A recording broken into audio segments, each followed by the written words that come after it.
Am I the a-hole for calling my sister-in-law to pay her own breakfast bill? My father-in-law has breakfast every Saturday morning at a restaurant. He gets there at 6 a.m. when they open and usually stays until 8:30 or so. His kids and grandchildren drop in and out, most do not stay the whole time, and they either pay their own checks on the way out or leave him cash to cover their bill, which he pays before he leaves.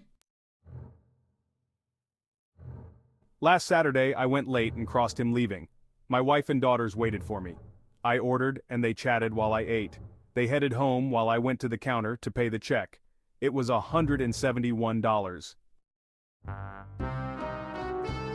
I immediately asked for an itemized receipt, and after a bit of hesitation, the waitress provided it. I took one look, and knew I had been stuck with my sister-in-law's check too. The waitress confirmed that she had been there early, and didn't pay before leaving. The waitress assumed someone else would pay it, as they sometimes do.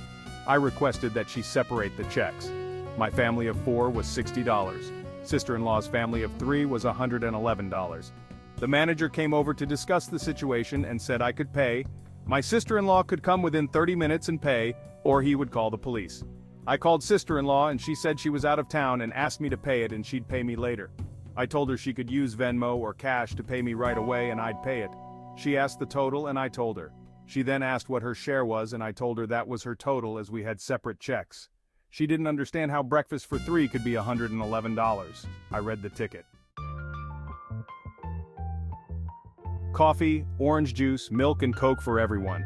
That's 4 times $3 each for 3 people, totaling $36. A double cheeseburger with fries at $15, plus a side of hash browns for $3, grilled onions and mushrooms for $2, extra cheese for $2, and bacon for $3, comes to $25. An all-meat omelet meal for $12, with a side of bacon for $3, and a stack of pancakes for $5, totals $20. French toast is $10, add blueberries for $1, strawberries for another $1, a side of bacon for $3, grits for $3, and cheese for $2, making it $20. That brings us to a total of $101 plus tax of $10, equaling $111. She said she didn't understand how it added up to so much. She sent me the exact amount, no tip. I paid, tipped the waitress, and left. I told my wife and she said that her sister never leaves enough to cover her bill. My sister-in-law called my father-in-law and complained that her day was ruined.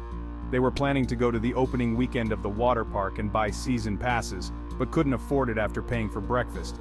He thinks I'm a jerk for putting her on the spot, knowing she probably couldn't afford $100 plus for breakfast. He says he forgot she had been there and thinks I should have just paid and asked for the money later and says he would have paid me if she hadn't.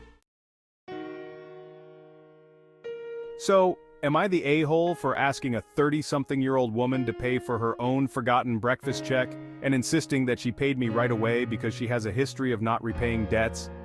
After talking to my wife a little more, I learned that my sister-in-law usually leaves some cash with someone in the family and asks them to pay so she doesn't have to wait for her check. It's not enough to cover, so whoever it is just pays the difference. It isn't always my father-in-law. My wife thinks she probably genuinely forgot to leave someone a partial payment to stick them with the rest of her bill.